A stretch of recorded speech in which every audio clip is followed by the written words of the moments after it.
I'm Jared Poland, and I like movies. I'm Todd Wolf, and I make movies. And this is FroKnowsMovies. Oh, yeah! What does this one do, Todd? It's a cassette player? The Soundwave is the best one ever. I don't even know what this thing is. That's Laserbeak. Laserbeak? Laserbeak is if that turns into a bird, the cassette turns into a bird. Caw-caw! This is Jetfire. I had Jetfire when I was a kid. I believe this is Slag. Dinobot? He's a Dinobot. Me Slag. Are they really called Dinobots? Yeah. I just made that up. No, they were Dinobots. Yeah, for sure. All right, so what are we doing here? We're playing with some Transformer toys because we went and saw, last week, we flipped a coin between two movies. Now, I was not looking forward to hopefully, or the possibility of landing on the half side of the shekel to get Transformers movies, but that's what it landed on. So we had to go see Michael Bay's Transformers. Age of Extinction. Age of Suction is the subtitle for this. Got it. So we just want to put that out there. It's not 4, it's Age of Extinction. And I couldn't decide if it was about the extinction of the people, or maybe I feel like it might have been the extinction of the Transformers because the people are hunting down the Transformers so they can melt them down so they can make bracelets out of them or something like that. But it's a very busy film, and it's a 2 hours and 45 minutes. A very long film. It's a very long film. What did you take away from your nearly 3 hours of Transformers? So surprisingly, for the first half an hour or so, I was enjoying the story.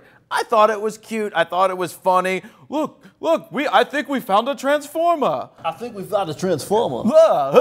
Gonna transform it. It's like, the dialogue is so bad. For some reason, he comes across as like the worst actor ever, but he's in all these movies, and I like the movies that he's in. Yeah. But I enjoyed it for a while, but then it's like, let's just blow shit up to blow it up. And hey, look, this Transformium turns into a gun. But wait, no, it turns into Beats Pill. Brought to you by Dr. Dre and the Beats. And then there was a truck that goes by, and whoa, my God, look, it's a Miller Lite truck. And then, oh, I'm going to sit here and fall right in front of the Cadillac sign and have the Cadillac symbol on the car in there. Now, I'm one for product placement. I don't mind product placement. I laughed. Nobody else laughed. I'm just sitting there watching as the truck goes by, and I'm like, and people are looking at me like, what? I'm like, you've just been product placed 12 times. Look, I mean, some of the stuff was kind of just in the scene, but when he stopped to drink a beer. Oh, and it was like, I was like, are you kidding me? All right, look, I get it. I don't think Transformers needs any help for paying for itself, that they need product placement. Whatever. Oh, and every single car in this movie is a product. And the cars are fantastic. Yeah. Now, I did a little digging with my nerd on the street, because look, the CGI is amazing. I'll give everybody that. I felt like the Transformers themselves didn't look as busy physically, like all kinds of gears and ratchets. I felt like they looked a little simpler, so it was easier to watch. But they were doing so many things that I had to really check with my buddy who runs a website called Transformer World 2005. And I asked him, I'm like, dude, what did you think of this movie?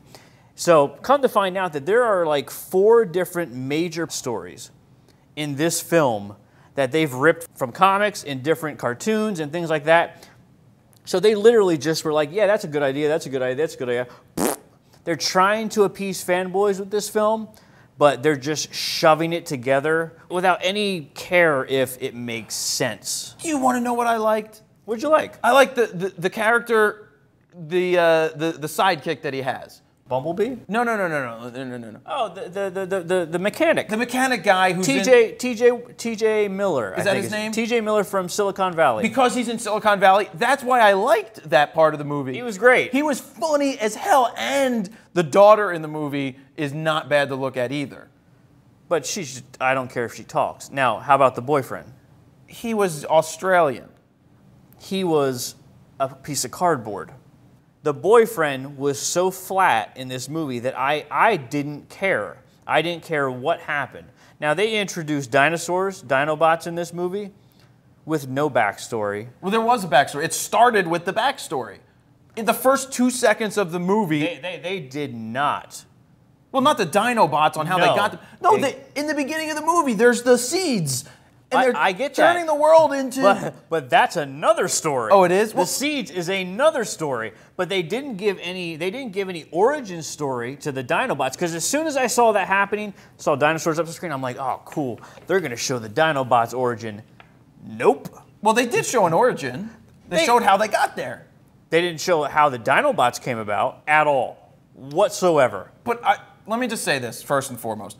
I didn't see any other Transformers other than the first one, so this is the first one that I've seen since, and I obviously know there must have been a story with Chicago going on, Chicago getting blown up in the last one, and I get that. So believe me, I came in... You didn't need to see 3 to understand But this. I came into this movie with an open mind to see it, and because T.J. Miller was so good holding it together in the first half an hour, I started to like what was happening. I did too. But then it just kept going. And yeah, the stories were fine. I like the storyline with the scientist and what he's trying to do with the Transformium, and then the Niles Crane, not Niles, Fraser Crane is in it, and his character's fine. But then there's this part where there's like 45 minutes of fighting with almost no dialogue that made absolutely no sense, that they should have just cut and left on the floor, because it's just blowing shit up just to blow shit up. What they did is they tried to add too many stories. They added the Dinobot storyline. They went to China only to get the Chinese audience. I mean, and they did, to the tune of $92 million opening in China. It's a brilliant move from a money-making standpoint, but it made it really, really long. Like I'm not ashamed to say it, but I almost fell asleep towards the end because it was so long. I was just like, what is going on with this? Well, I know you saw it with your wife and your daughter. I did. What was the consensus in the car on the way home? They both were like, it was all right. It was okay. Yeah. Like, nobody was raving for it. Nobody was like, can I buy the toys? My buddy, who's the big Transformers guy, actually told me that he actually has to go watch it again because he's not sure what he saw. Wow. Can we move on, though? Can we start to wrap it up? Transform and roll out. Give it a number. Wow. I'm going to give it a 6.5. If you like the explosions and the crash and the booms and the bangs and you don't care about understanding what the hell is going on, I guess it's kind of a fun summer movie, but it was just really confusing. You're right. A very, very confusing movie. And if I had to rate the first 30 minutes, the part of the movie that I actually liked, I would probably give that closer to an 8. Okay. Overall for that part of the movie, but as it kept going, and I thought maybe I was going to like it. Yeah. You know, there weren't too many. It was funny. I take the dialogue for what it is and for what that it's a kids cartoon turned into a movie. They are commercials to sell transforming cars. That's what all these are. Well, it's American-made cars, except when they go to China, they bring the Cadillacs with them. That stuff didn't make sense. Sure. But overall, if I'm going to have to go ahead and judge this, I know you like to say that no movie is worth below a 5. It just went, and I'm going to have to go with a 4. It had to be a 4. The first part I liked, and then after that first half an hour, I was just sitting there going, what the hell is going on here? It's all over the place. Not to say some parts weren't enjoyable, but as a whole, it was just way too long. Could have condensed it, could have been a lot better, and that is really all I have to say about Transformers. I think you're spot on. I think it's 2 or 3 movies smushed into one. That first half an hour, where it was just them at the farm and just that slow pace, that story building, I could have lived there the entire time. And I agree with you. I think that's probably one of the strongest points, especially with the guy from Silicon Valley.